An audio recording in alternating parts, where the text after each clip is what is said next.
soldier in the Australian Army, and apparently I'm a nerd. I'm Sam, and I'm a hairdresser, and I'm from Jersey in the Channel Islands. Hi, I'm Marie. I'm employed as a full-time bus driver. I have 4 adult children and 4 grandchildren and 1 crazy dog. So I don't honestly believe I'm a nerd, I just believe I've got a great sense of humour. Things like, I have 4 children. I believe they're put on this world for me to tease. I just love teasing my kids. My poor girlfriend accepts me for what I am and my nerdishness. She doesn't have much of a leg to stand on, she's a hippie. She's beautiful and likes that I have interests that could be considered nerdy. I wouldn't class myself as a nerd, but I am going out with a nerd.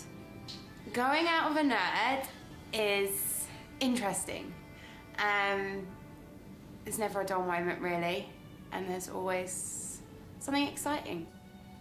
Oh, what's the nerdiest thing I've ever owned? I don't really know because I never considered anything I had as nerdy.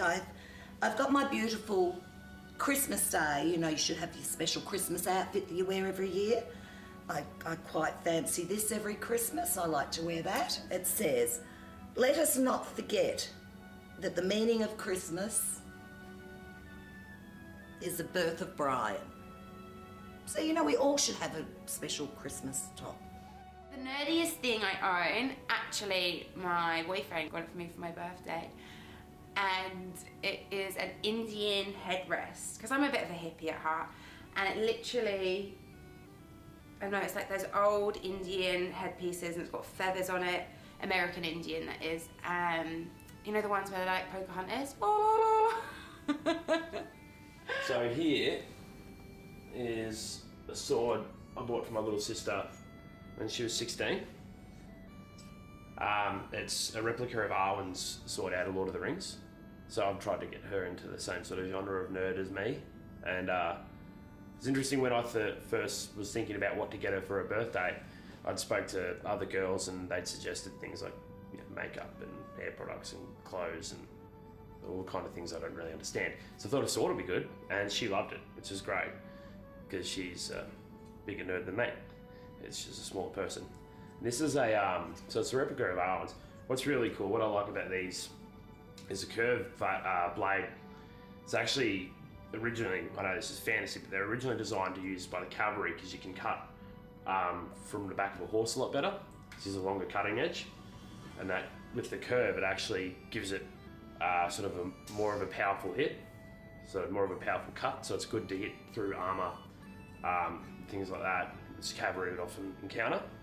And having a curve in a blade is also really good in defence, or when you're fighting someone with a straight sword, because the curve itself will actually parry their weapon away, whereas a straight sword, to parry it away, you'd actually have to forcibly move it. With a curved blade, you can actually just sort of stab forward and it will give the bend to sort of defend yourself from the straighter sword weapon.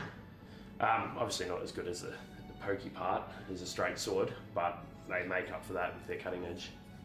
So probably shouldn't have armed my 16-year-old sister. Recently we went to medieval night, and we got told to dress up as medieval characters, got on a coach and taken to this castle. And in this castle, everybody was dressed up in character, and there were sword fighters and mulled wine. Yeah, it's great. And we walked around the building and were trying to suss out why they were dressed up in these characters, like why they were these characters.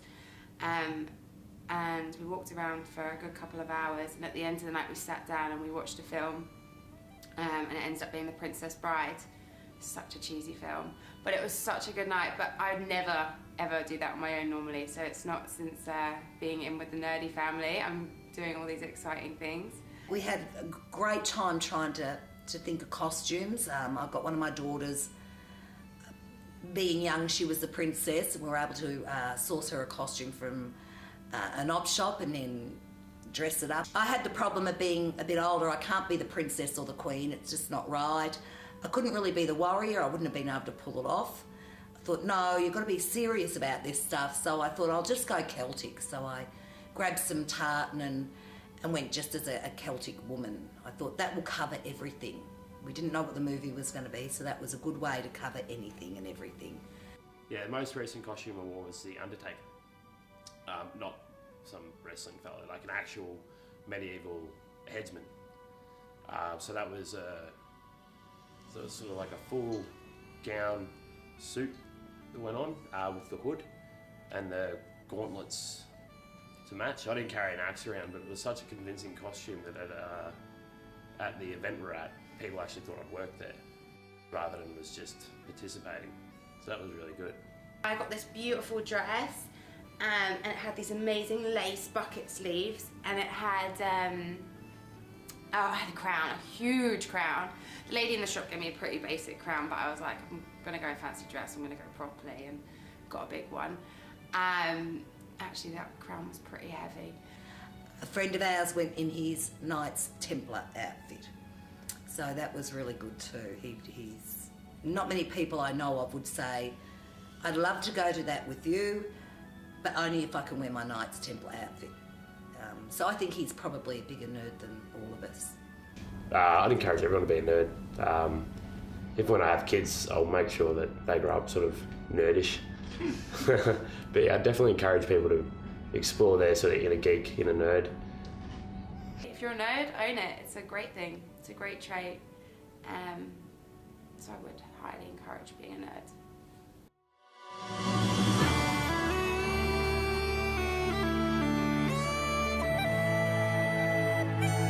That is really nerdy. Yes, I am a nerd.